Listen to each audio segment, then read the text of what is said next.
Shalom, Cindy. Can you hear us?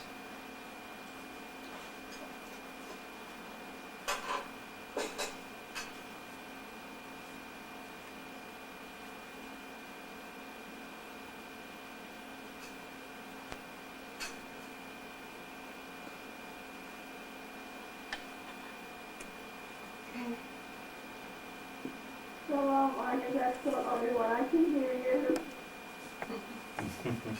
Okay, I'm putting down a voice activation right now. Good morning, everyone. This is Maitreya from Albuquerque, New Mexico. How is everyone out there in the community of the cyberspace?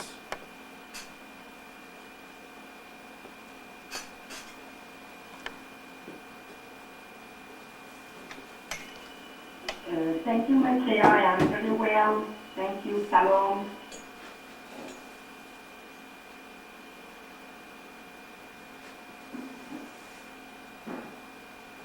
Good morning, Maitreya. Doing fine here. Glad to be here. Is that... Hi, Kathleen. How are you? You made it, huh? Was it hard to get through? Not at all. My husband helped me a little bit. We've been practicing with it for a couple of days on that site that you gave me. Thanks for the help. All right, sure, no problem. And I'm glad you made it and here, and everybody else also seems to be doing very well. And as usual, I'm going to be here every Saturday between 10 to 12.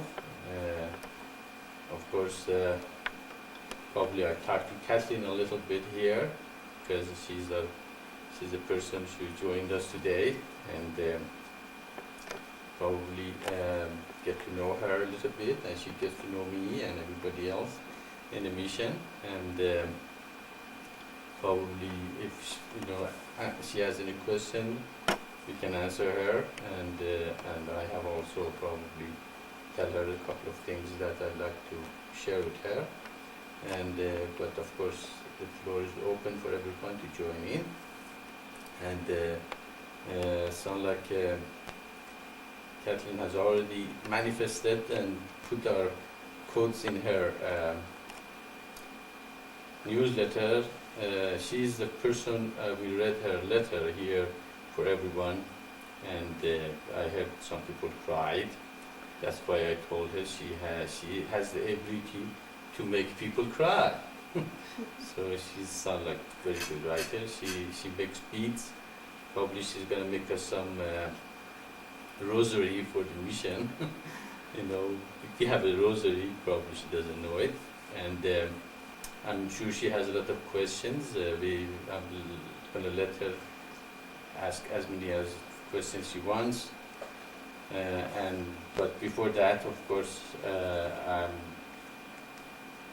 waiting for the people come, like all of us that heard about the mission and felt, wow, I'm so in tune with this message.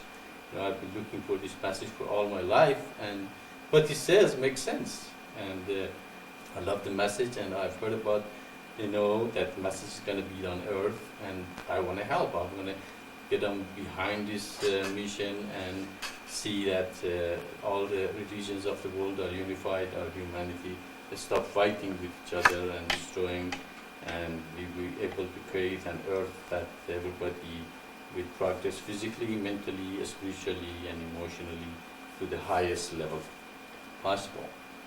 And do you have any question, Kathleen? Not just yet. I'm sure as the day goes on I will. I wanted to tell you, I did know you guys do rosaries. I saw them on the site, and I'm just curious to find out what they look like and all of that, and I'd be glad to make some. That's great, Kathleen. That would be good.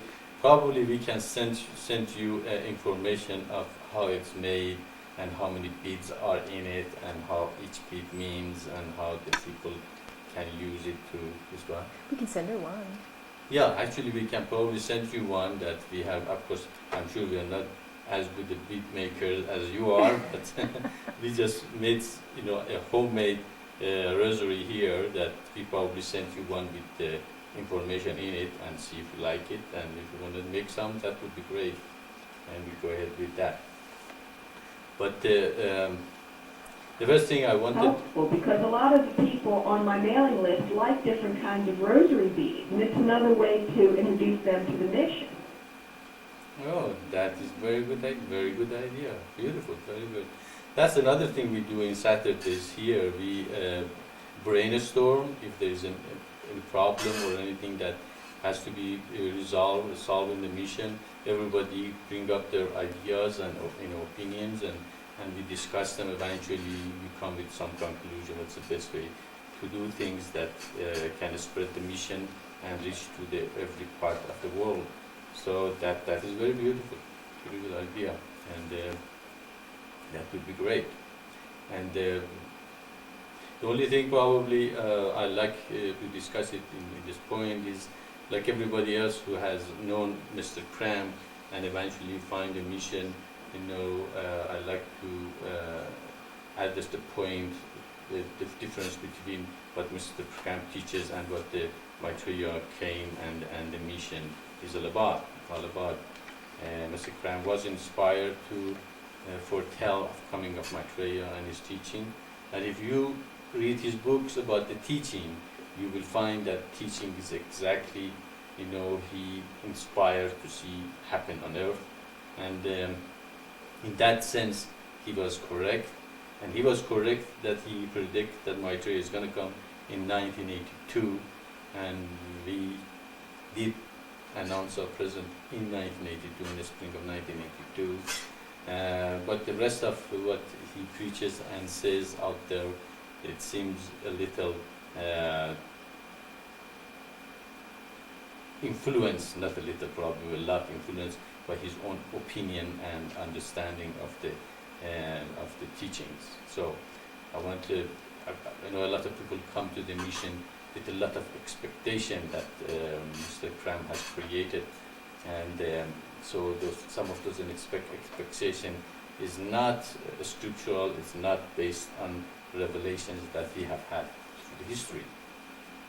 So all of us have to realize that, and in a sense empty out. So it didn't surprise me, to find that there was an overlay of what I think is kind of unnecessary stuff. You're absolutely right. He has gone a little too far, and so I want people come from that kind of background, empty, in a sense empty the cup, so I can fill it up with the wonderful teaching that we have in the mission. Otherwise, you're welcome, and everybody in the connected to the Mr. Cram are welcome. Mr. Cram himself is welcome to see and look at the teaching and see what we are doing here, and hopefully he realizes that what he was talking about is already fulfilled. He doesn't have to wait for somebody else to come and predict every couple of months somebody's going to come in a couple of months, and he doesn't show, and he feels bad about it, and he had to make excuses why it didn't happen. It happened the first time he said he's going to come. And still he keeps saying the same thing over and over. And just always we compare that with John the Baptist. He also predicted that Christ comes, and then he himself became so confused that he has to send his disciples and say, "Are you the one that I told you come?" Because I said, "Yes, I am." Still he didn't believe, and eventually, the same thing is happening here in this time. Apparently there is a lesson for someone to learn. Okay, well, usually I am here to answer the questions, otherwise we meditate together. Go ahead. One of the things that Cram's people are doing right now is saying that if you have a cross mark in the glass of your window, it's evidence that Maitreya has been by, Well, I have seen those cross things on the windows when I was 4 or 5 years old, when I was driving in the cars, I used to see at night when a car coming from the opposite direction. Have you ever seen the washer wiper? The older washer wipers used to make a dent on the window, and when the car would come from the opposite direction, a cross would be created, and as the car would come closer to you, the cross would just move over the windows. Let's see if you have seen it or not. I used to look at them, at the back of the car. I would look at them how it moves to the side and is very close to the cross. So, what is important? The message, what we have to accomplish on earth, and bring peace and unity and brotherhood and fulfillment of the prophecies and unification of the religion and an environment that everybody progress to the highest, stop war and hunger and destruction, or a cross on your window. You choose. If the cross on your window is important, then that's where you end up. You're going to look around the cross for the crosses on the window instead of getting on with the mission and accomplishing a great revelation which has come to earth. So you are absolutely right. There are a lot of information, unnecessary information are given, that it's diverting the attention from the real issue, which is the communist of light and the eternal divine path. And hopefully, I'm hoping that eventually he will realize it, that those things are not that important. The most important thing is the comings of light and bringing the kingdom of heaven on earth, unity of humanity, ending the hunger and destruction that we have on earth, bringing brotherhood to everyone.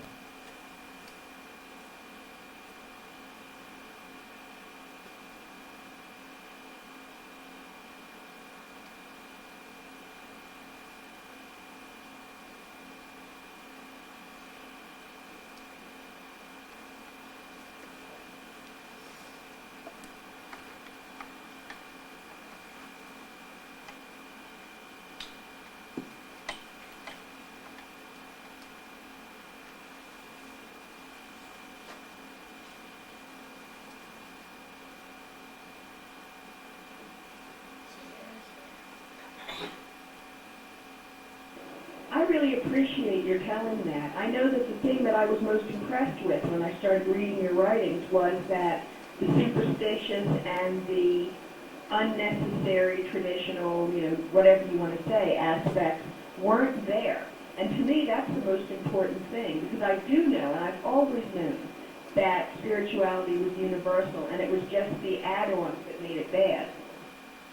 Not just one. The add-ons, like the dogmas. Very good, very good, Kathleen. Exactly. And actually, that is what we are trying to stop.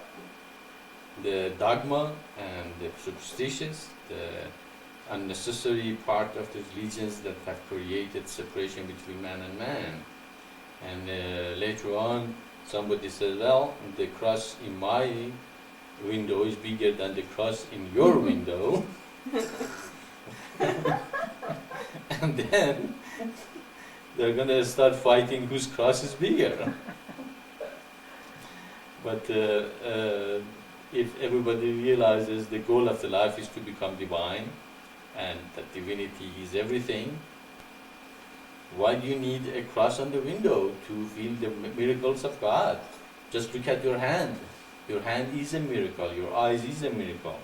Your nose, your face, your body, the whole thing is a miracle. The sun comes every day at east and sets in the west and gives life to the earth, and the planets grow and birds fly and animals walk, and these are all miracles.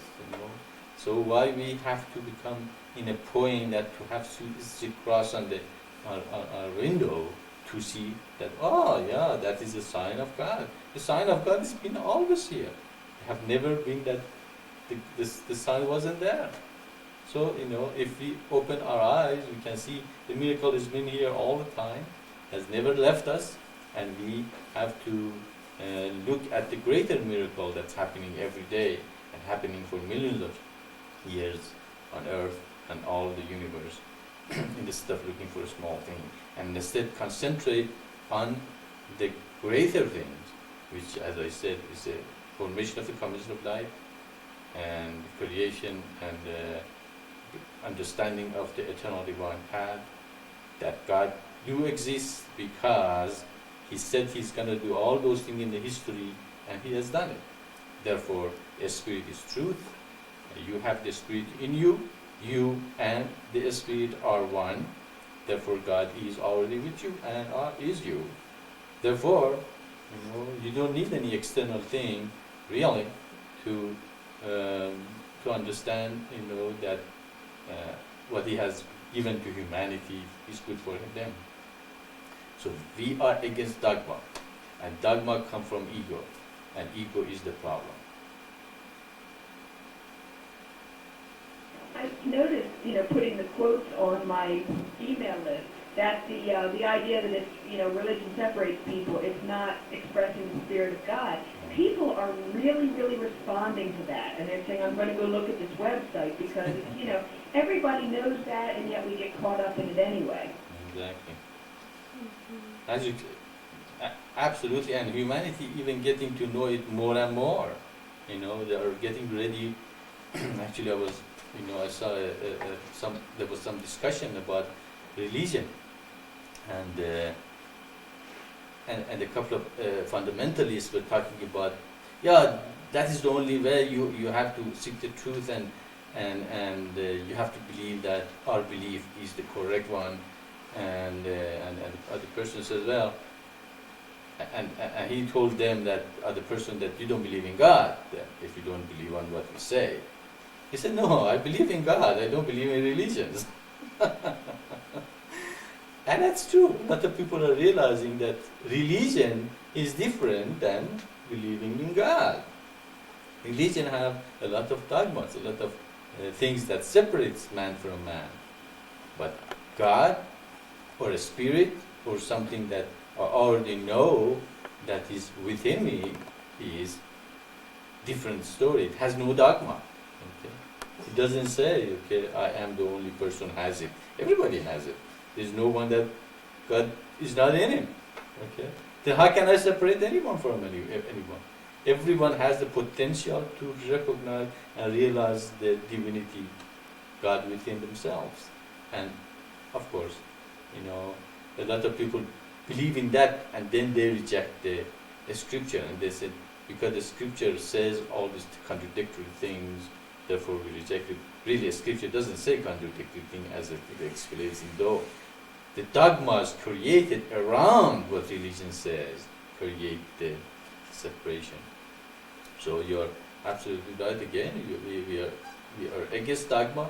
We are against the extra things which are not necessary.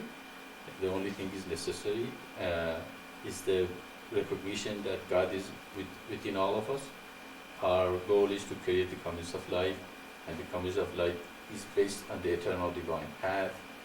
And the sooner we create that system, the sooner the peace and tranquility comes to us. And each of us is a part of this wonderful process, and each of us have a part to play. We just have to find where we fall. Some people dedicate their life completely to the mission, and they drop everything and say, well, I'm going to go and do this mission. It makes sense. Some say, okay, well, I'll just do this thing for the mission, and somebody take care of the website. Another person, makes the PowerPoint works for everyone, or give lectures and all that. So all of us have wonderful thing to accomplish, and if each of us do a little bit, a lot gets done. And hopefully, we eventually have one day, we're going to have the people that are dedicated to the mission. We're going to send all over the world. They can help to create the communities of life everywhere and these comets are like kind of mushroom, like a little mushroom all over the earth. Like, have you ever seen after the rain, mushroom just pops up all over the field, and that's hopefully going to happen. And eventually humanity is going to see that dogmas is not going to get them anywhere, but the truth will. So yes, we have to cut the fat. We have to become lean and completely seek the truth, not dogma.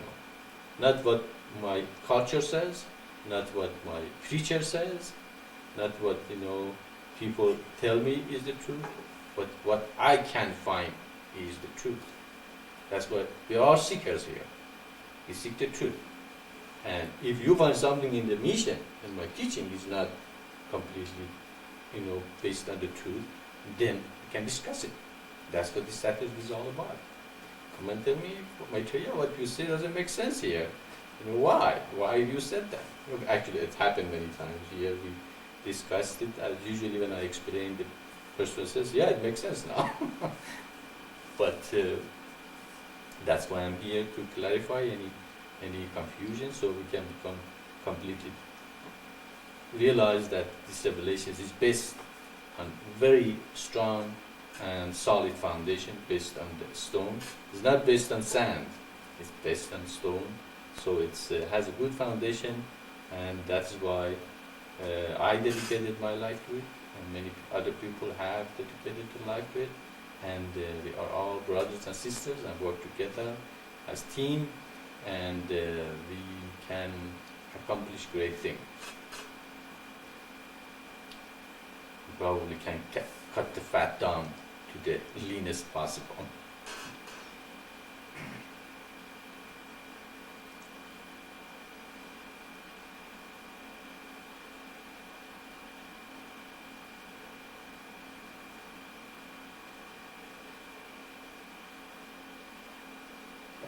Thank you. That is good and heartening stuff to hear. I think that's something I've looked for everywhere I've gone. The idea that, well, I'm not going to pretend God's special to me and therefore my dogma's better, but that God is, everyone is special. And that's universal, and it's right, and it hurts no one, and it blesses everyone. And it's real nice to be here and hear other people say that. Well, that's what they say. The spiritual teacher says what you already know.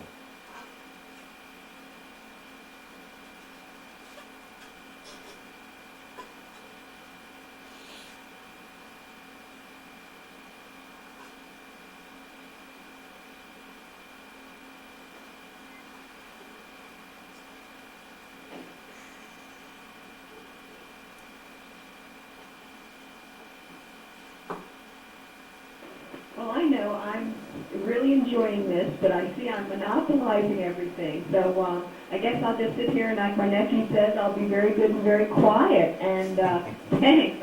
I am really loving this. Great, Kathleen. I guess everybody is giving the floor to you because you are new, and they want you to take advantage of this opportunity, probably your situation, and probably discuss or ask. And apparently you don't sound like you don't have much of the questions, and that's great. And but everybody else are giving the floor to you probably for that reason. But if you're enjoying it, then it's open to everyone. That if you guys again have it. Of course, we just finished a very wonderful feast for 8 days, and I received your testimonial. It was so good that I couldn't choose one, so I put the whole thing on the website. So you can read all of them there in the page for the Feast of Tabernacle. Of course, the dates and the times for the next feast is not completely set yet. That's why the times are not there, but the rest of the things are in the website. And also, it's a new kind of a logo also, the animated logo put in that page for the website for the Feast of Tabernacle. So if you want to read your testimonial, they're all beautiful, and sound like all of you enjoyed the feast very much, and I enjoyed myself was great. We connected to everywhere. Just imagine, everybody can hear us, and as many of you mentioned it, that's the fulfillment of another prophecy that, that when we talk about, his revelation, everybody can hear us, and what is it turn things off? What? Turn the screensaver. You're so lucky, I didn't know. Okay. Yeah, so we can see that more and more, if we can have hundreds of thousands of places, they are having the Feast of Tabernacle put together, and the energy becomes so tense that everybody goes to samadhi here and there and fall into, trance of the ecstasy of, recognition of oneness. So we can just rejoice that we have such a things here on earth, and imagine that if we can have this every day in our lives, there's so much cooperation and with each other, that everybody doesn't have to go to work, in the environment that they are styled from every spirit and all that. So we just finished that feast. So a lot of questions came into the feast. I don't know if anybody has left with any other questions, but I will stay quiet and meditative. And if you have any questions or anything you want to discuss, you guys go ahead.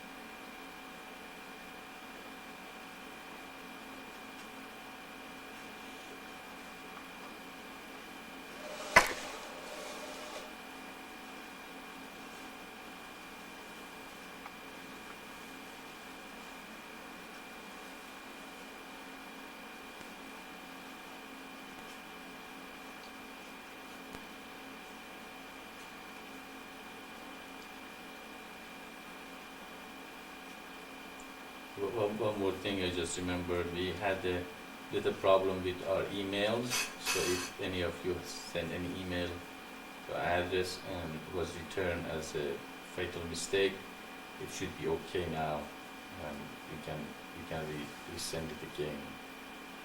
And so that will also tell everybody that now you can get in touch with us again. Now I stay quiet.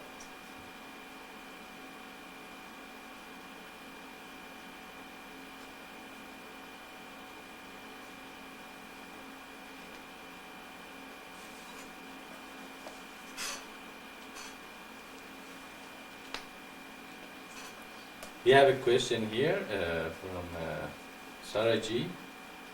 She has a question for us. Well, I just had a question of, What's that? I just had a question about that God doesn't separate, and I understand that, but also in the scriptures it talks about that humanity will be sundered, that they will be separated, kind of separating the chaff from the wheat. And I just wondered, is that a contradiction about, that God doesn't separate, but yet also He does separate? Or does He? Yeah, the question is, that we say there is no separation between anything in God, and God is united, and nothing can be separated from one another. Then why Scripture says there's going to be a sundering? There's going to be separated man, and the wheat is going to go to the barn and the wheat is going to be thrown into the fire. And therefore there is a contradiction. Is there a separation there? That God is separating the wheat from the chaff, and therefore what we are saying that unity and there is no separation between God, any part of God, doesn't make sense. Because God in the Scripture says directly that, well, He is going to separate them. The answer to this question is, are we separated from God? If we are not separated from God, why a lot of people feel separated? that the people don't feel God and the Spirit all the time, and even those who feel Him do not feel all the time, and feel separation from the Spirit and oneness. And when you're not feeling oneness, are you really separated? He's not the way. He's you. He's always one with you. Therefore, it's really not God who separates you, but you and your ego is the umbrella you're having over your self, have the illusion of the separation, and therefore, you separated yourself from Him. So, in reality, that separation, that sundering, is what the humanity will do to themselves. When we are sundered, when we feel separated, what do? Are you following Dharma, the laws? Are we doing exactly what we are supposed to do, and the creation was created for us to be done? But not doing that, the Dharma, what happens? We create karma. Okay, karma is what? Karma is a kind of a sheet that is created between us and the Spirit and God, and we feel more distance and separated from oneness and God. Therefore, the people it's talking about the scripture are the people who have what? Very heavy karma, and they feel separated and they are not one, so they are not ready to go at the same discussion we had before. At the end of the finishing of this energy that created this universe, what happens? The energy is finished, and many people who don't have any karma are ready to go, and become one with the Spirit, but do have a heavy karma. Are they allowed to go to in? Therefore, God doesn't separate Himself from anything else. It is the ego or man who separates himself from the rest, and therefore they are really the people who separate themselves as a shaft, and they are not going to enter to the final resolution. But that doesn't mean they're not going to enter to the final resolution forever. There's going to be another creation, they're going to be given another chance to lighten their karma and enter the barn or to the pure consciousness. So the goal of the life is what? To become divine, to reach pure consciousness. If you're not following that goal, therefore you are going away from that goal, and you separate yourself from that reality, which to Him nothing separated. Just like this mission is for everyone. Okay? There is no one that is not included. Now, if some person doesn't accept it and doesn't include themselves to the mission, is it really mission? This, inclusive? No, the mission is not inclusive. You see, there's different. It is they who, not including themselves. So therefore, in that saying, God cannot be separated. Everything is one, but ego separates itself from it. Okay? So that is the separation, which is really illusion. As we say, illusion. Maya is the illusion of the separation from God. Maya is not the truth. It's not real. It's an illusion. The real state of being is the oneness with God. So the oneness with God is the reality. But being separated, feeling separated from it, is an illusion that we create, and therefore we are going to stay separated because we choose to. Does it make sense? Okay, there's a follow-up there. I guess we turn it off. The microphone. No, the microphone. What about being chosen? Is that something that God chooses? Or, is that separation also? Why there's chosen people and then there's not chosen people? Yeah, good question. The question is, okay, We say, okay, some people are chosen people. For example, we believe those people who join the mission, they are chosen for a purpose, for a reason. Therefore, they come here, they love the mission, they join the mission, they get on with the work with the mission, and they manifest, and they are therefore paravipras.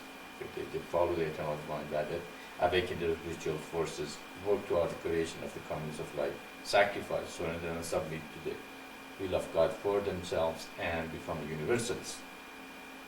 No. Isn't that separation also, that we are choosing, the rest are not, therefore we are better than them? Well, in many lifetimes we meditated, okay? We awakened our spiritual forces, we decided to, go against the world and Maya and this illusion of the world, and through that meditative state and struggle for many lives, we have come to this conclusion that the reality is not this external world, but something that is greater than this external world. Therefore, we choose to turn around. That's called baptism. Baptism really means to turn around. So we turned around, and instead of going to the world, we turned around and faced the Spirit. And we went toward the Spirit, and therefore we became chosen ones. Okay? And whoever turns around and says, I am looking for the truth. I don't want dogmas. I had enough of the religions. I had enough of these, things that the people say I have to believe but doesn't make sense. That's why from very childhood, probably most of us were a little different.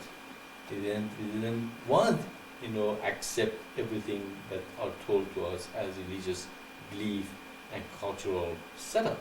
We wanted something that makes sense, that is truth. Why? Why is it so? Because we had worked on this for such a long time that we just don't want to lose something that we have realized for many, many, incarnations and realization that we had. Therefore, again, we choose to turn around. Of course, there are those who are ready and they turn around, they receive the grace. If we turn around, but we are saved by grace, not by our work alone.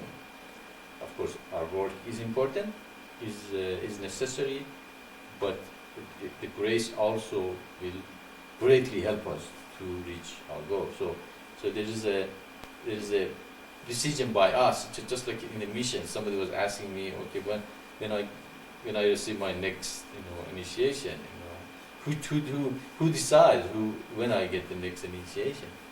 Well, I said, well, the first time you choose to be initiated, it is your decision.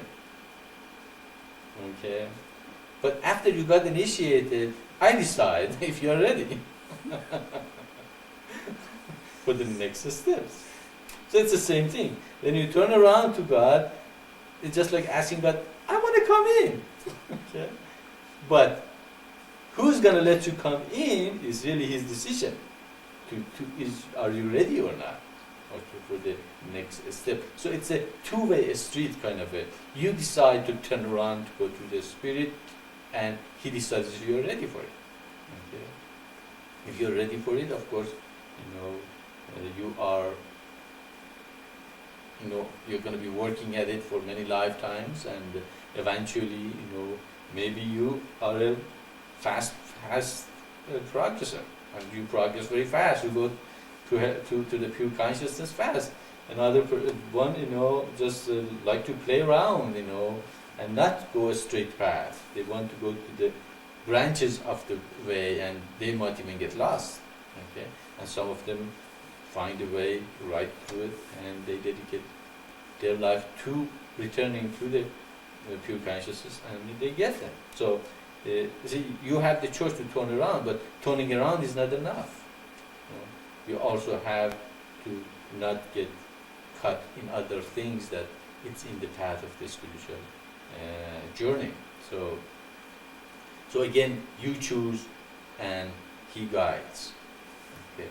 And when you made it to a point that you are very good, and close to the door, then you become a chosen one, or you enter the door, you become a chosen one. So again, there is no separation there. Everybody has the opportunity to turn around.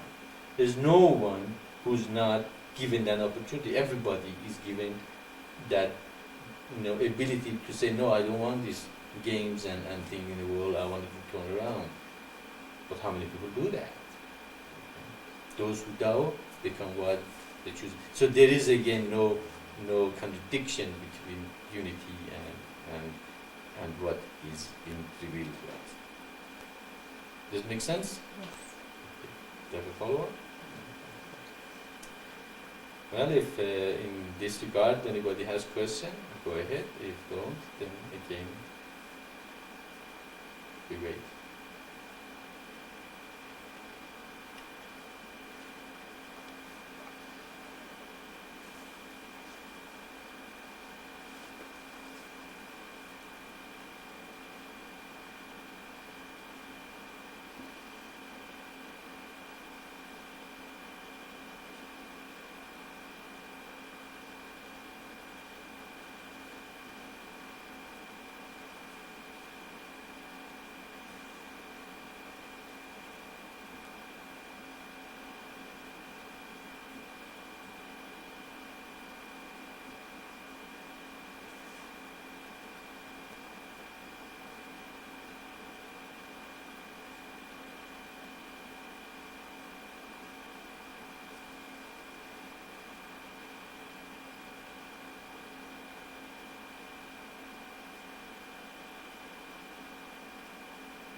everybody is very meditative today, which is good. Can meditate, together. But I'm gonna,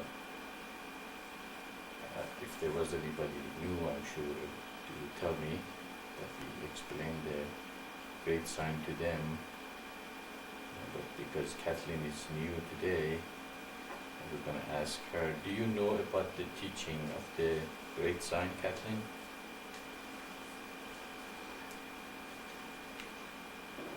Well, I started taking a look at it. I admit that I don't know much about a couple of the belief systems. I don't know much about the Muslim belief system or the Baha'i. But I do like the idea that, in the great sign, each one of those paths is thought of as a part of it. I would love to hear a bigger explanation of it. Yeah, well, therefore we go ahead and explain the great sign here, so Kathleen hears it. I'm sure she's going to be with us in other conferences and she will learn more on a deeper level. But let us go over our teaching. So as we are tradition or are raised, if there is anybody new in the conference, we go over the great sign because this revelation that everybody should hear it at least once, and therefore they are familiar with what the base of our teachings are. Okay, well, of course, I don't know if you read how I received the revelation. It was a long process that eventually ended up in revelation of the seventh seal of the great sign. And the explanation of how I became Maitreya is on the website.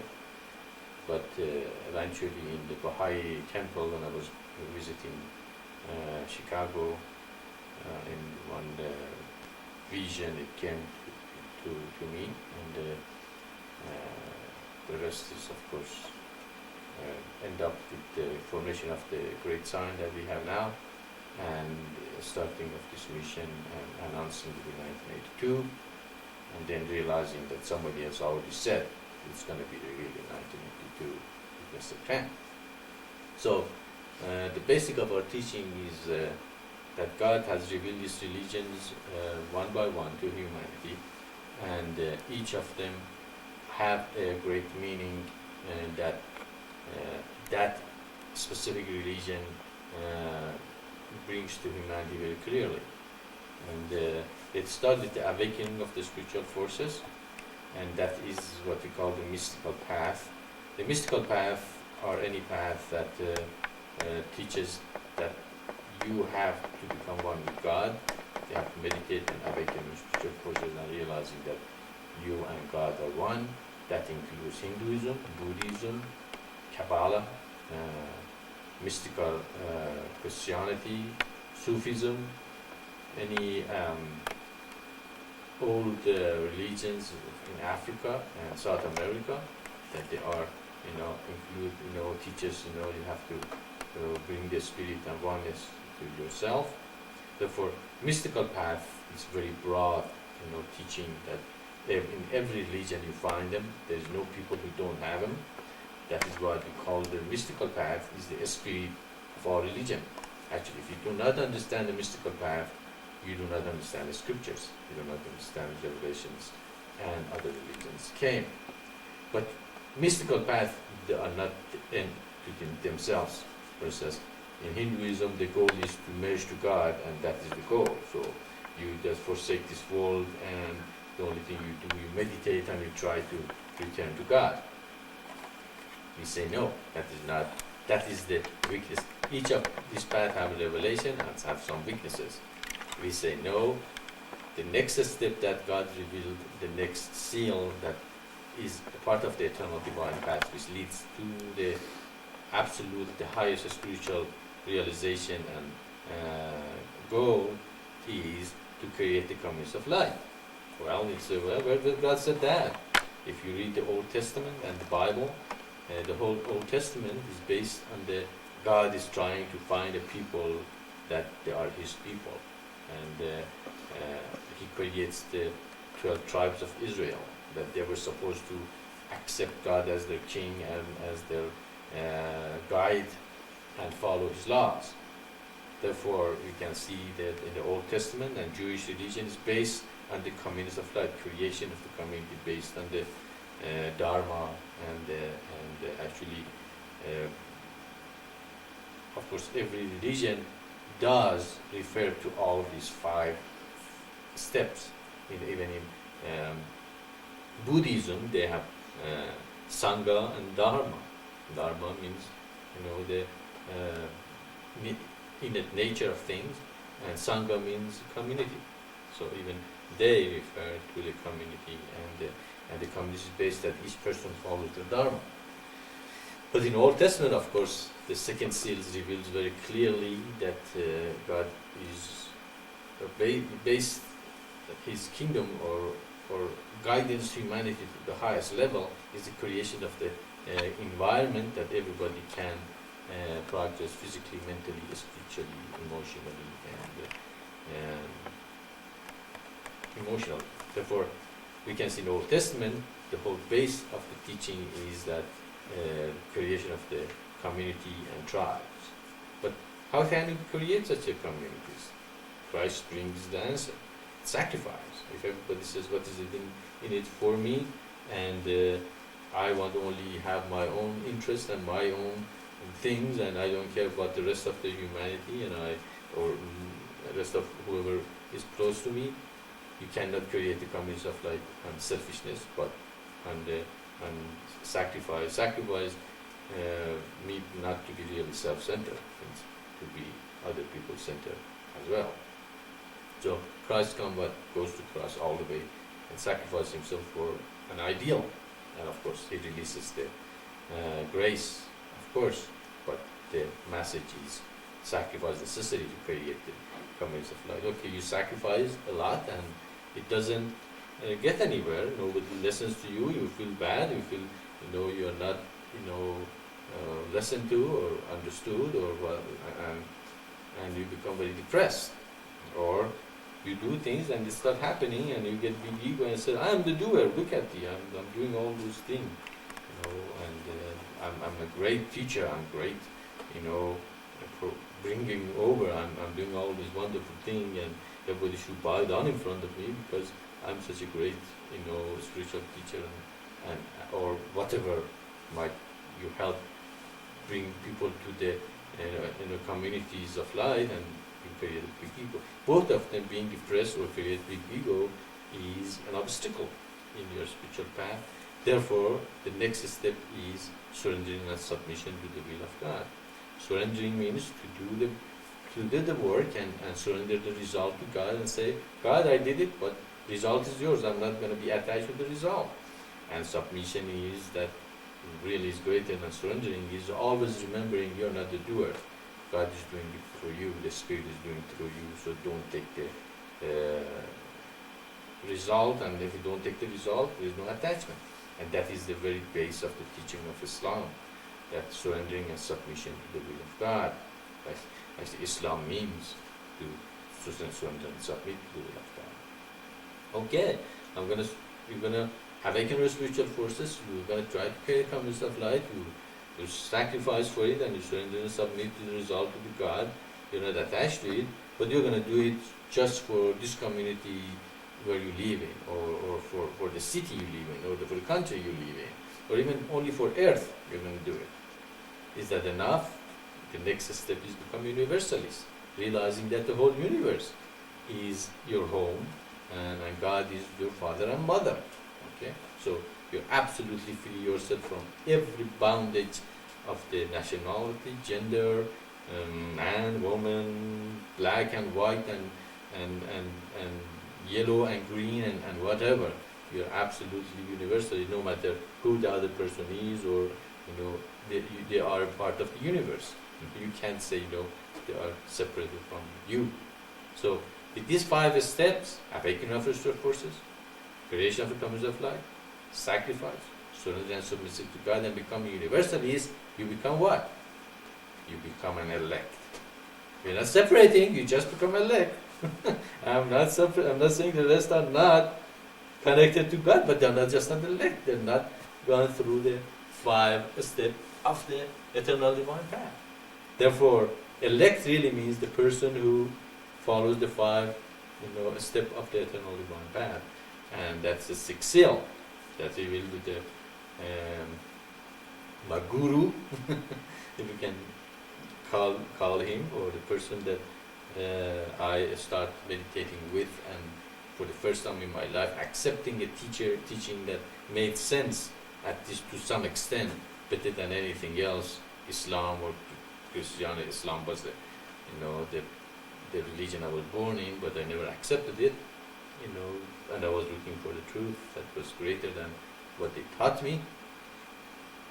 So he brought the concept of Sadvipras, and of course he's talking about that the Sadvipras are the people who are physically can work as a labor.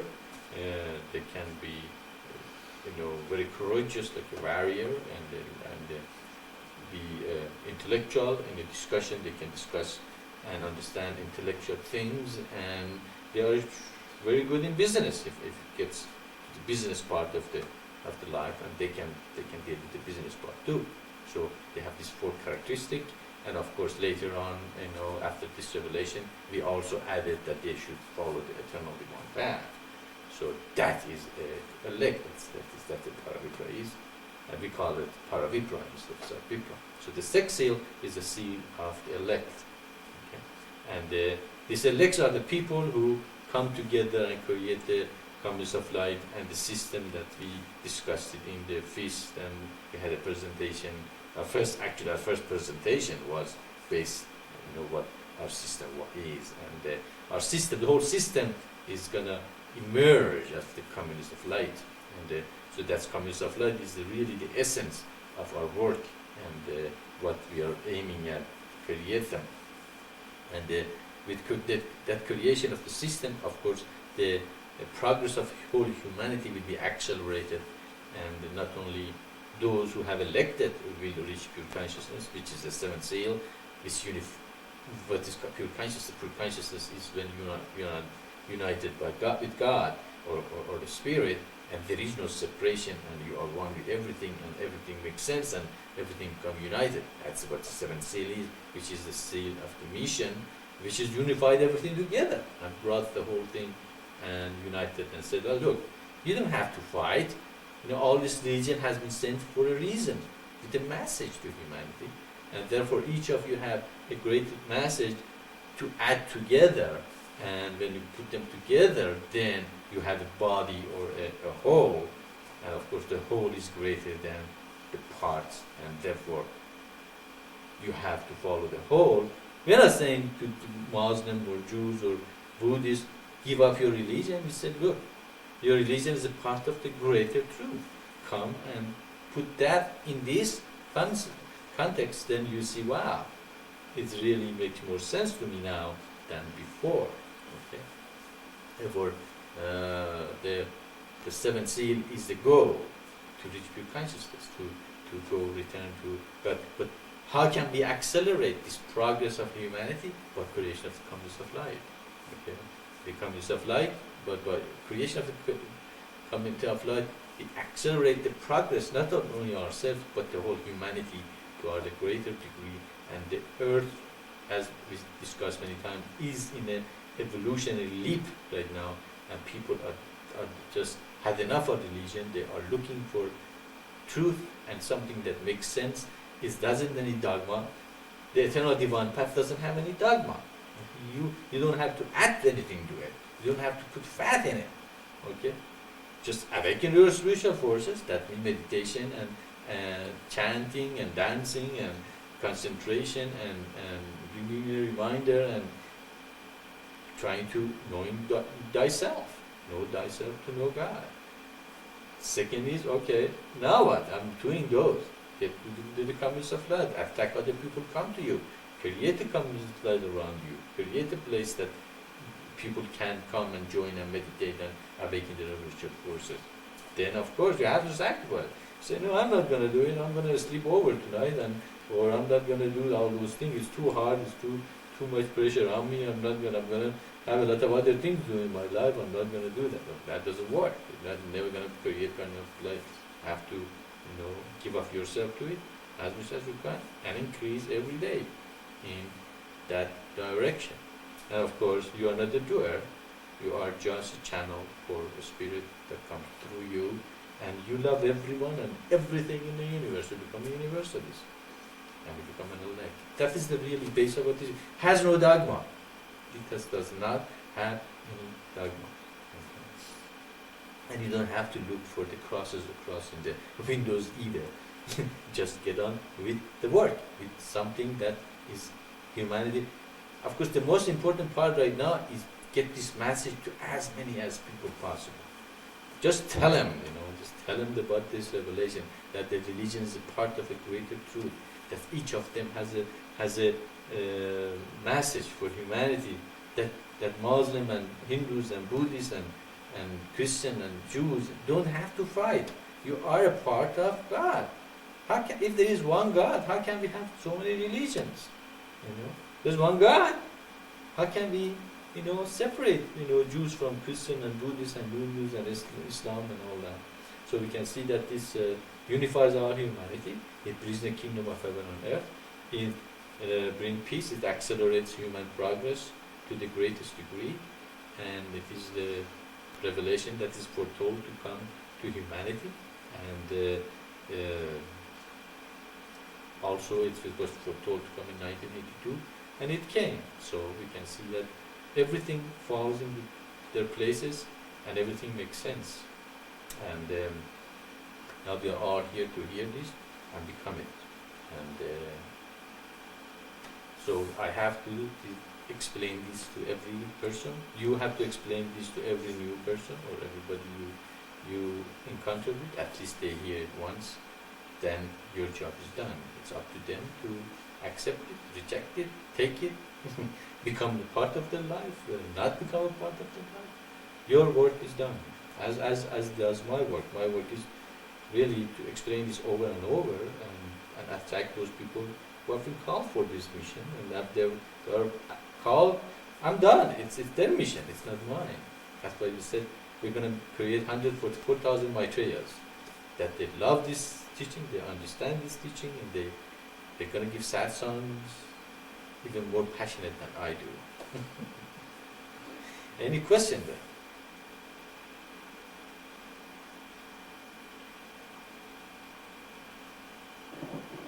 No, I think I'm getting it. I expect it to be something that I understand more and more over time. And I like when I hear something to sit and think on it for a little while. So, I'll probably have questions next week.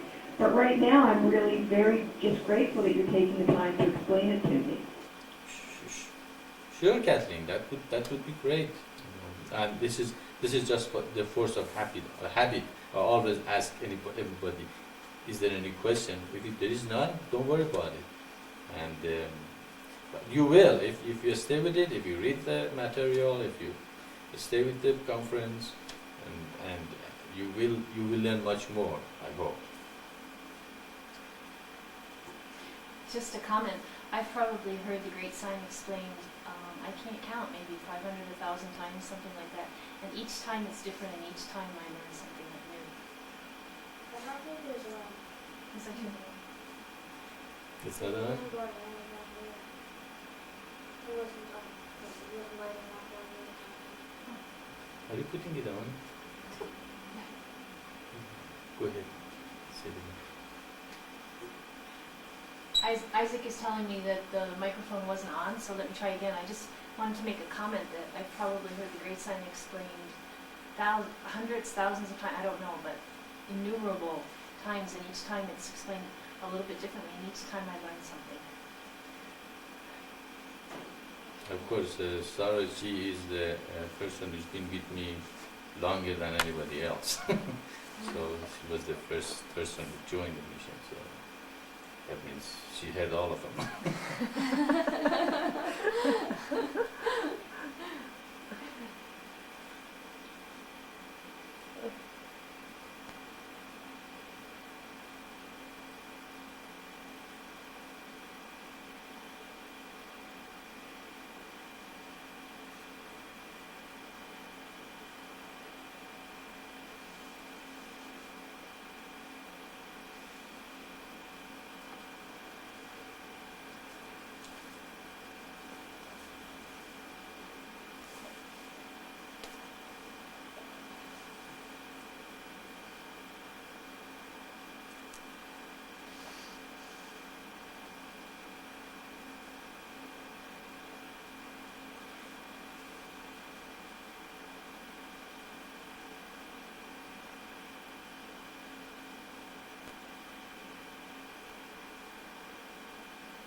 small request, but do you think that you could recite the mantra for me? Because, one of the things is you see it in writing, you don't know necessarily how it sounds. Okay, well, that's a good request, and that's a very good thing to do it here. Okay, let me ask. Okay, well, let you say it, then I can see how you are saying it. Do you want to do that, or you want me to go ahead and tell you how it's done? Let's just say it to see. I want to see how people pick it up from the website. You go ahead and what do you think it sounds?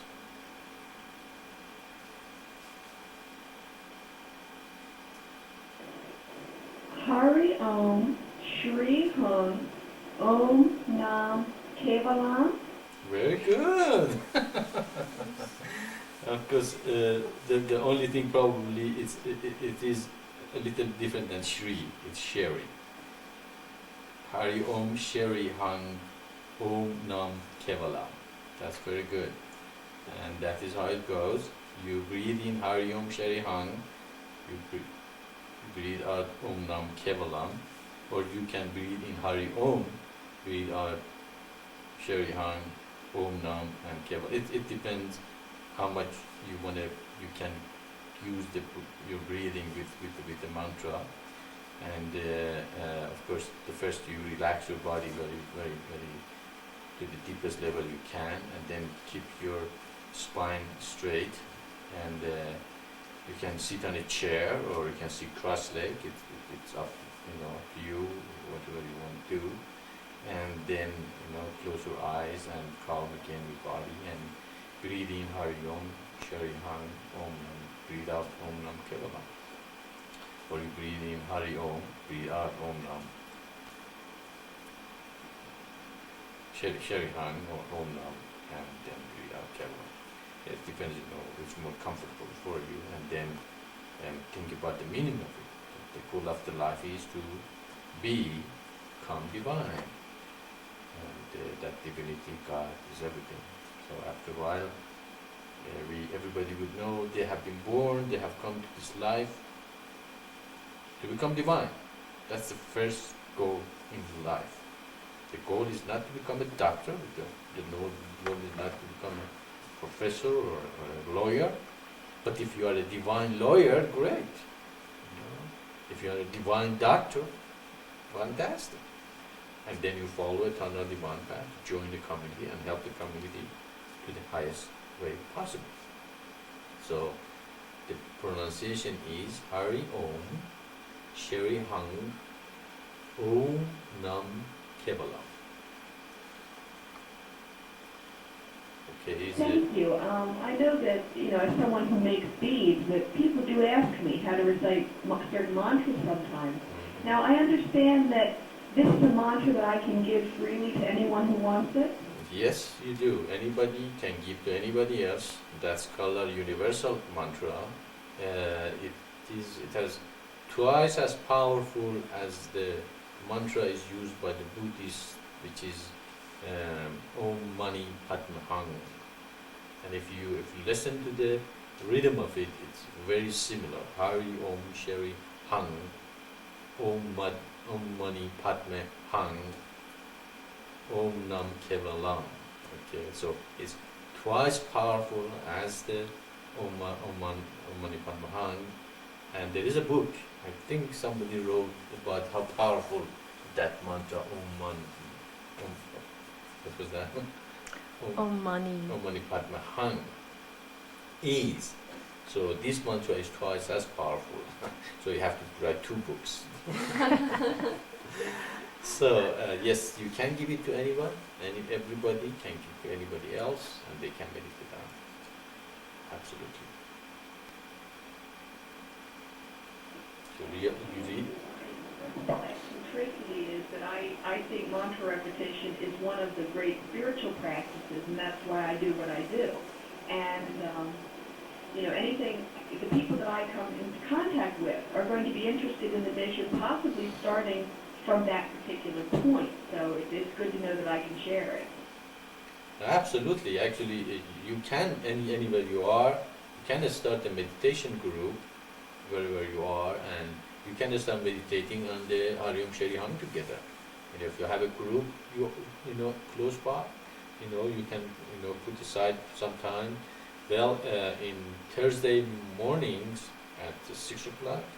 10 minutes to 6. 10 minutes to 6 Albuquerque or Mountain Standard Time, we have the conference open and we do our order of service together here. And if you want to join with the, with this group, you're welcome to do that and learn how the order of service is and what we do, and we can meditate, in Hariom Shariham, Om Nam Kevalam, instead of course, everybody has their mantras here in the mission in many different levels. They have been initiated, and they are using their mantras. But you can use Hariom Shariham. You don't have any mantra. So fine. And if anybody else you have, they want to come together to you as a collective meditation and transmission group, that would be great. And we'd like to have as many as these kind of groups and transmission group all over the place, to do their meditation together, and they can use the Hariom Shariham. So tonight, Tonight. it's at 5:30. She can hear the curtain. Okay. I definitely believe in the power of group meditation and group chanting to transform not only the surroundings, but everything is connected, and that's something that I'm finding myself very attracted to as the years go by. So I appreciate that. Kathleen, you will find out that the mission has given so many tools that each person can choose. Actually, there was a part of someone's lecture in this feast that there are so many tools has been given that you can choose from, and the one that fits you, and you can practice it. And each of them have significant power and result. And collective meditation is one of them. Collective meditation is very powerful. It brings the unity to the community. It brings unity on earth, and the energy created with collective meditation is very powerful and effective for everyone. You're absolutely right. Collective meditation is very important. And I was just told at 5:30. At 5:30 today, also there's going to be a gathering of the collective meditation through the conference room. You're welcome to join and do the collective meditation with them. 5:30 Albuquerque time. Of course, 5:30 Mountain Standard Time or Albuquerque time. We all come back together and we do the collective meditation. Of course, you might not see me, but after there can be collective meditation. The order of service. I will do my best to be here at one of those two times, either tonight or Thursday. I share a computer with a dear husband who does like the computer, and I'll do my best to get myself in at one of those two times. How does your husband think about the mission and what you're doing?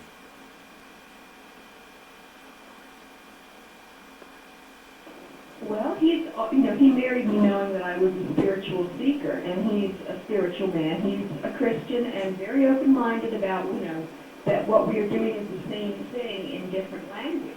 And he's listened to part of this discussion today, and part of the time he's been just watching television, and he's very interested in it. He's been, making comments like, yes, that makes a lot of sense, and that's a good thing, and all of that. That is great. I just wanted to know if you are in sync with each other.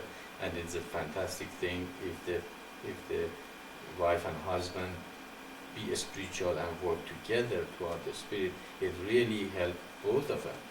But if one of them is not, in sync with the other person, that other person is going to have a big struggle. That we have some members that they are, having problem with their spouse, and we pray for them that they come to some conclusion of oneness and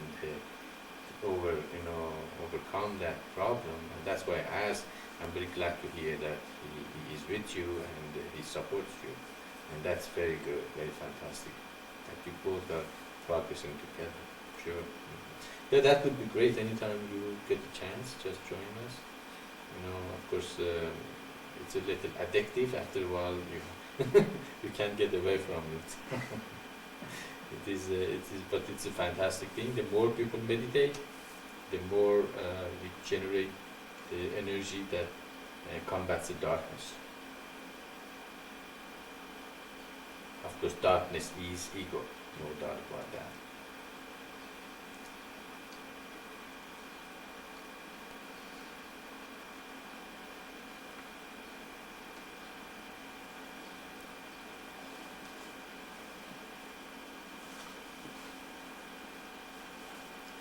So now, can you say it again to see if you got the mantra? Hari Om Shri Hang Om Nam Kevalam. Hari Om Shri Hang Om Nam Kevalam. Very good. You got it. It's very easy mantra to remember. Very good. Thank you. Thanks to God.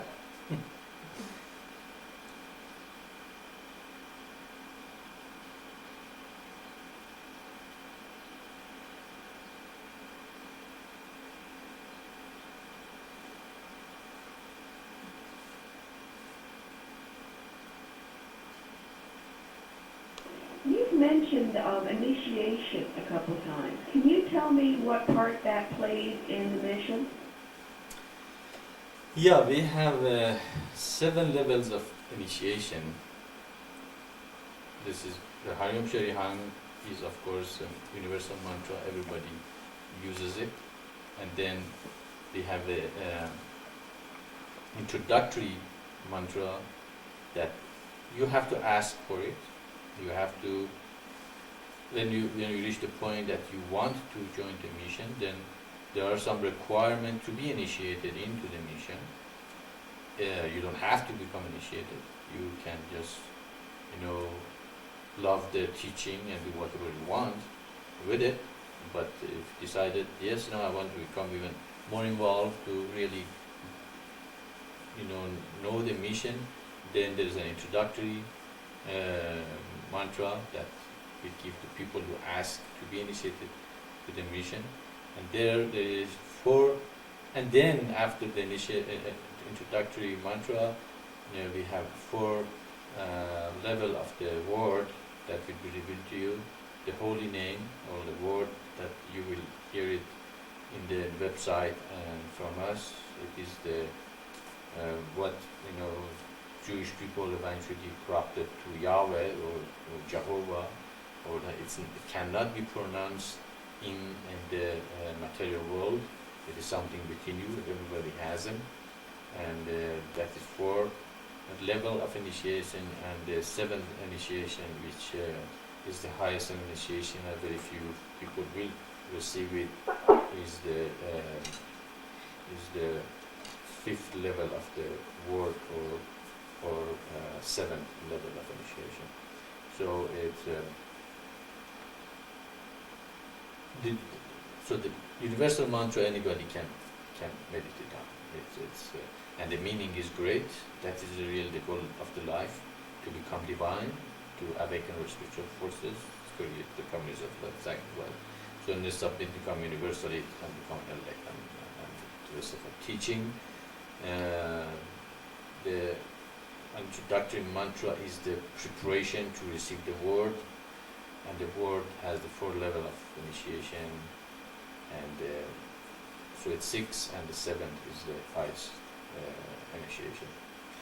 And so that's why I was saying that you choose to be initiated after you receive the introductory mantra. Then I choose if you are ready to receive the rest of the initiation. But it is not required. It's for the people that really want to dedicate their life absolutely to the mission. Most probably to sannyasins and the people who dedicate 100% their life to the spiritual pursuance, and they want to become a part of this mission forever. Not this lifetime, next lifetime, and many lifetimes to come. So, being initiated is not a requirement to be a part of the mission. Everybody is a part of the mission. There is no separation. There is no one that is not accepted into the mission. Does that answer your question? Yes, thank you. I also noticed that most of the people on the list say that they're a mission contact in a certain area. What exactly does that imply?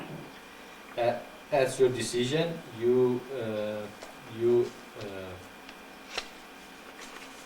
tell us that you like to become a contact, and then it's very simple. You become a contact person. That means that you list your name, your address, your place as a contact person, and anybody is interested in your area would call you, and you become a point of the contact for the mission.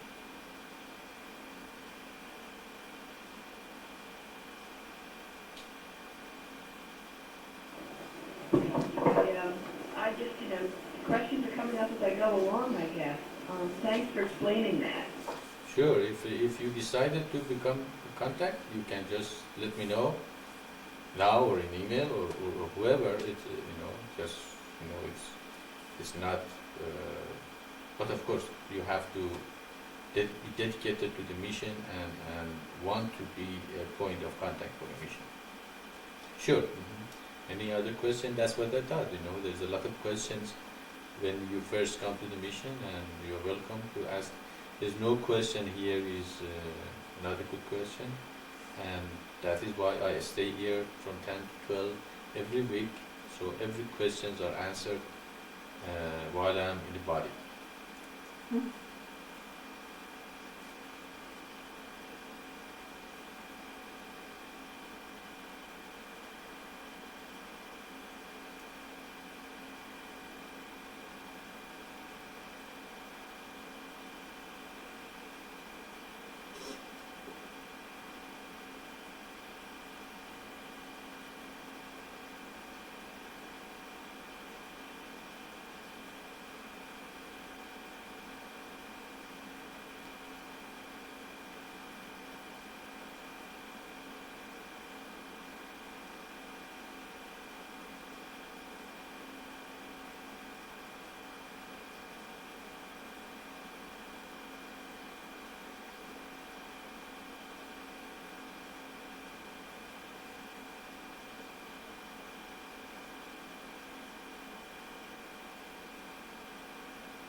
Catherine, you also can send us your newsletter, the whole thing, if you like. Like to hear what you have in your newsletter. Would you like to do that? Certainly. It's more like it's a sales flyer for my bead company, where I tell people what kinds of prayer beads I have on that week and things like that. Right now, that's mostly what it is. Mm-hmm. But, if you'd like to see it, it's just an email thing for my mailing list. But I would certainly like to send it to you if you'd like to see it. You can kind of find out what I do. Sure, that would be great. And are you selling them through the internet or just through the email? I mean, you have an e-commerce. You have a website that you have the picture of what you make, things like that. I participate in eBay, the auction site. Mm-hmm. I sell bulk beads, which is how I make my money. I'm a bulk bead merchant, sell 25 or 50 beads to people. And just to make the world a better place, I make prayer beads and sell them there too for as low a price as I possibly can, so that people will have them to use. Oh, great. Okay. We know eBay actually. My son just loves to get there and buy things there once in a while. Maybe we should look Talk at about it. something addictive. It's Talk about nothing. something You shouldn't get addicted to anything but God.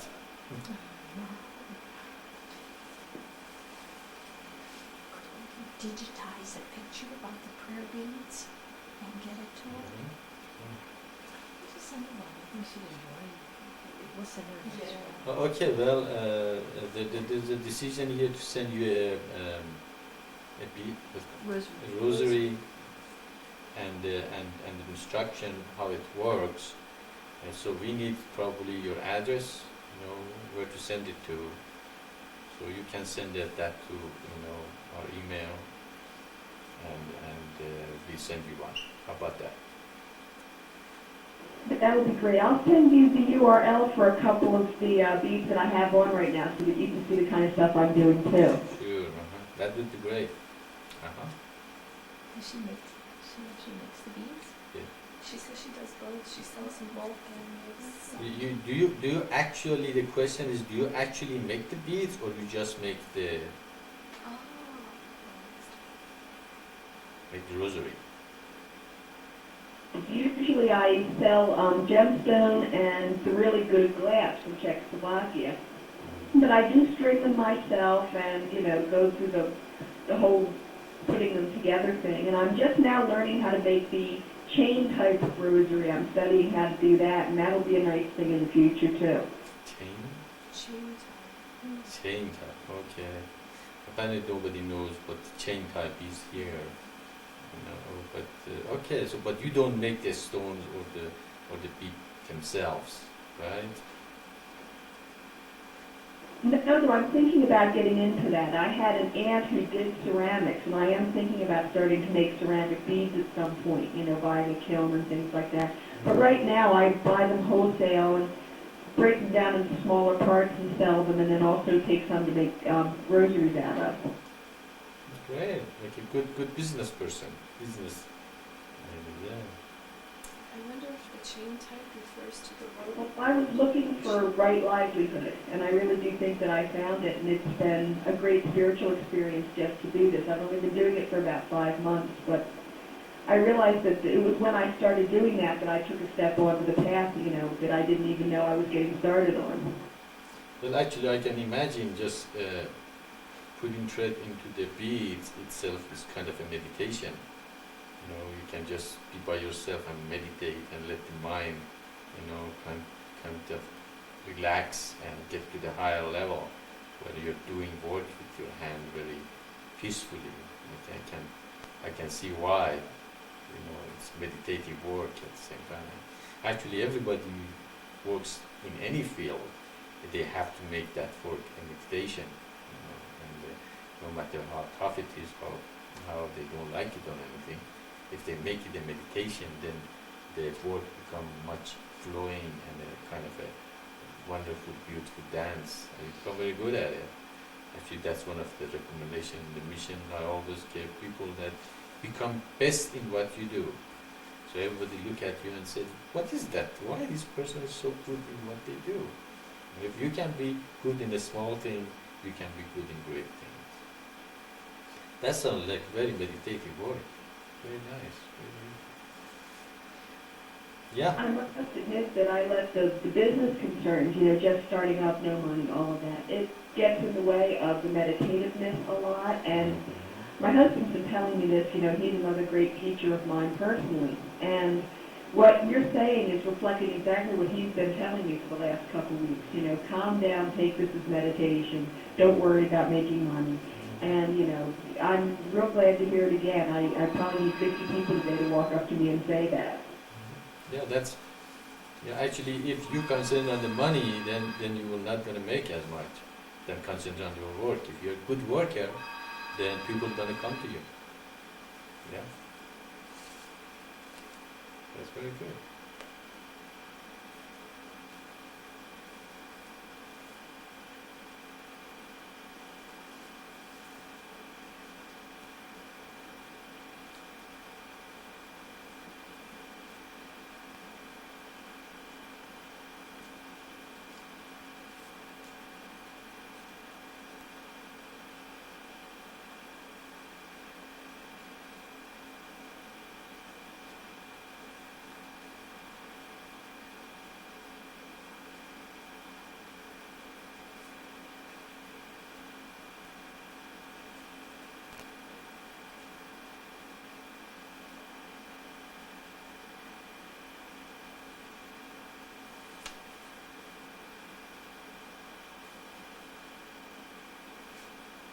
everybody still there? Everybody's so quiet.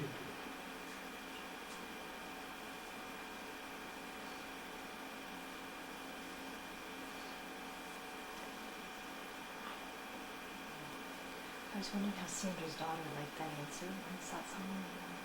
Yeah. Yeah, there's a question here, Sandra, for you. How did your daughters like the answers they received?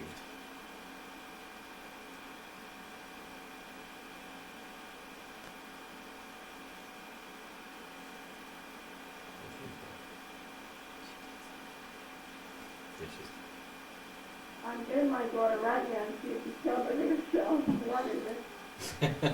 Okay.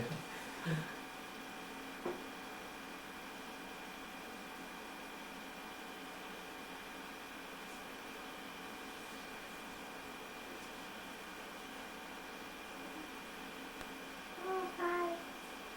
The answer that you gave me from the question was very self-explanatory, and I understood it and I liked it a lot. I liked it. It was very self-explanatory. She understood it and she liked it a lot. Oh, I'm glad you did. What's the name? Erica. Erica, that was great. I'm glad that I could help. And I hope I can make you believe that God exists and He is always with you. He never leaves you, and know that you're never alone or helpless. That the force that guides the star guides you too. It's wonderful to see young people, come to a spiritual path. That's another thing in the communities of life. Kids can start from very childhood and have a lot of support and a lot of stories and a lot of backing for their growing very good in a spirit, not going through all the problems we go in this society now, and at the end we might get lost. And of course, there's one consolation is that maybe this society hits the bottom and they can go no farther down, so they have to come eventually up. So, so that is only one consolation. But that's wonderful to see that the young minds are interested in a greater, higher things. And your question was wonderful. Beautiful question, Rika. I'm glad you liked it.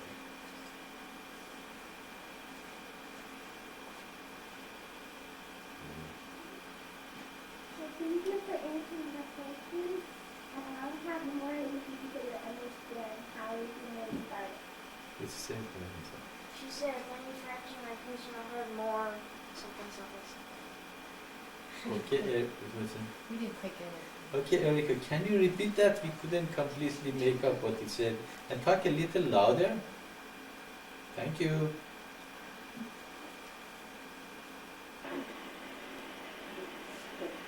I said thank you very much for answering my question, and I'll have more questions in the future to understand what literally happened and how everything got started. Sure, anytime, Erika. I would be here and I would be very glad to answer your questions. Yeah, I will look forward to them. I will be waiting for seeing what your questions are. Great.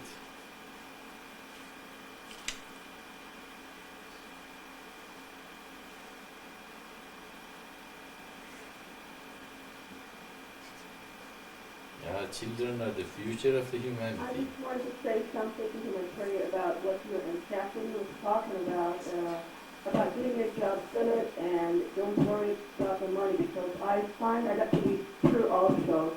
Because when you do your job good, other people will refer you, and then you will grow like that. But if you keep on worrying about the money, then you have pretty much worried about the money, not about the quality of the job that you're doing. So I'm glad that you brought that up. Very good, yeah, absolutely. If you are doing your best in whatever you do, especially if you make something, or you have a specific things to do, after a while people, respond to you.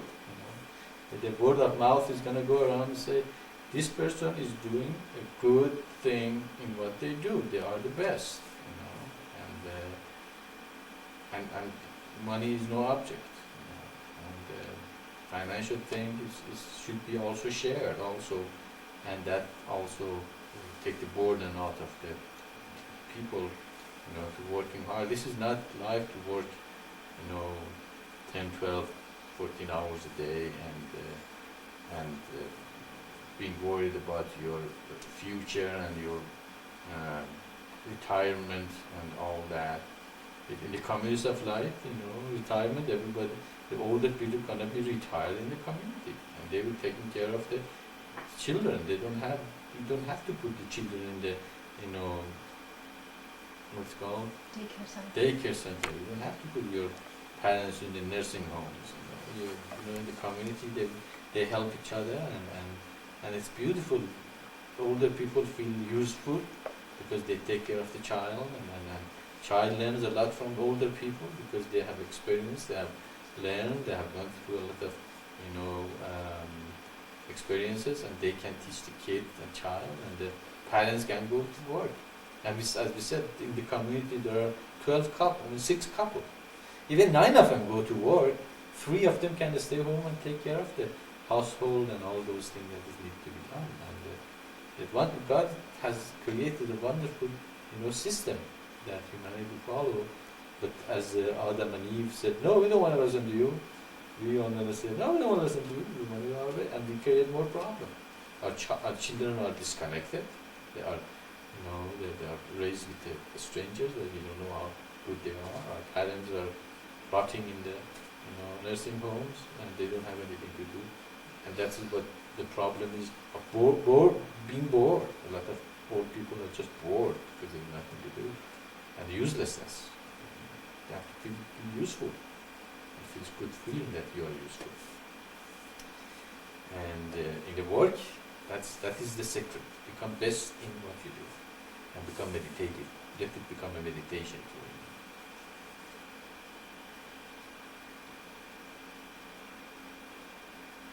I just wanted to affirm that what you're talking about works. In my family, my mother is an older widowed lady, and my siblings who have children take the children to her during the day when they go to work, and in return they help her, with her bills and all of the things around her house. And they're such wonderful, intelligent, happy children because they're with someone who cares about them during the day.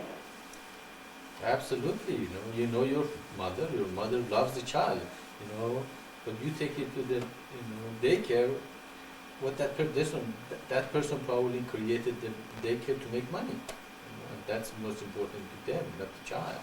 I'm not saying all of them are like that, probably there are some good daycare centers too, but why risk something that you already have your parents there or older people in the community, which can be very useful, in this regard. I'm glad that you confirmed what is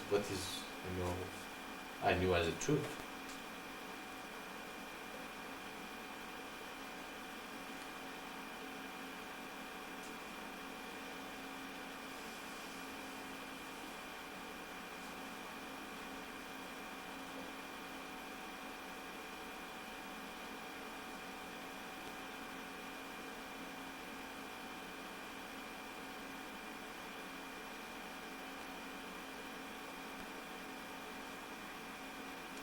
So it's this revelation is a new wine in a new skin.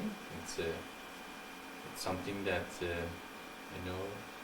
we have discussed it. We have looked at many ways that we can help the humanity, and always we came to the same conclusion that the commerce of life and eternal divine path is the way for solving all human problems. I remember we had a group that used to come together called World Unity Forum, and of course our material was also on the table with them. And in these materials, of course, it sounds like it says, I have all the answers. And somebody was very upset about that. And she said, how can anybody have all the answers? But we humans like to complicate things. The more complicated it is, we think it is greater. But God is in simplest things in life. Okay? And His solution was very simple too. Commerce of life. Just one sentence. Commerce of life is the answer to all the problems of humanity. And commerce of life, of course, is based on the eternal divine path. And eternal divine path is 5 steps, simple. Awaken our spiritual forces, create the communities of light, sacrifice, surrender and submit to God and become universalists. That's 5 steps, very simple, easy, it's crystallized, and now it's here and given to all of us, and all of us call for that. We have to let go of everything else, all our problems and our minds, and try and make even mission more complicated. It's not. It's very simple. Just let go of those complications and fads, and let's get to the lean part of the mission. Okay? And all have seen it. You have experienced it. It's wonderful to hear all of you guys had such a wonderful time in the feast, and I hope you keep that energy and use it for the manifestation of the mission all over the place. And of course, I'm not attached to the manifestation itself. That is my religion. I love it. It's beautiful, and I'm satisfied right there. That's the end of my satisfaction. But of course, we know that God called us to do something. He didn't call us just, say, "Oh, I'm satisfied. I don't want to do anything else." No, we have to get on with the website. We get on with the preaching and reaching out and use every possibility or any resources we have to give this mission, this message to every person in the universe at least once. At least they heard it, and attack those people that are interested. And the vision was that there are many people already, and you can see many people already. And they want the truth. They don't want a religion. They don't want a dogma. And I've been opposed to dogma from very beginning of my life. I've told you guys many times the stories in my childhood. There were so many cultural and dogmatic things around me, and I just rejected them. And everybody was surprised why they can get me to believe what they believe, because it didn't make sense. But this makes sense. That's one of the things I love about the mission. It makes sense. Okay? It's nothing, that doesn't make sense. If it doesn't make sense, it is your dogma that you're attaching to the mission. Mission itself makes sense, absolutely. So, again, let's confirm our dedication, we confirm our understanding and truth. And here is an open forum. It's any question goes, ask the question. Okay, there's some very rare question that cannot be answered. Just the question of show me God. How does he look like? Things like that. He doesn't have any face. He's formless, invisible, nameless, and eternal. He's fine. How can you have a face? Or the questions that it's been discussed for thousands of years, and the only answer is your own experience. I can intellectually tell you that God said he's going to do this thing and he did it, therefore he exists. But the ultimate experience is when you are touched, and then you have a choice to believe it. So, again, I will be here every week at 10 to 12. We can discuss any questions you have. We can discuss the matter of the mission that concerns everyone. If you have any problem with the mission, we can discuss that and come up with the solution. We can brainstorm together if anything that needs to be decided on, and to create a community, a cyber community here, become brothers and sisters, and overcome every barrier in our life, even in ourselves. You are one in God. You do not belong to any nation, any race, any gender, but you are divines, and therefore can all come together here and create that kind of community that is called the community of light. Awaken our spiritual forces and create this community here in cyberspace, sacrifice for it, surrender and submit to it, and becoming universals. Okay, we have 5 minutes more left to our time. I can stay quiet if you want to have anything to share, that would be great. Otherwise, we meditate.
Okay, this is our time is up here, and I wish you all good week, and good, of course, means God week. So next week, Saturday, hopefully I will be here again. Usually I am here if something really needs to be done or discussed. If I'm not here, usually we play a tape of the previous satsangs, and that means either there hasn't been very great thing to discuss and he would be here only meditating, and that would be okay, but I will be here if I'm needed for sure. And it was good to talk to you, Kathleen, and say hi to your husband. I hope one day he can join us and talk to us too. But if he didn't, that's okay. And we all see you next week. Salam everyone.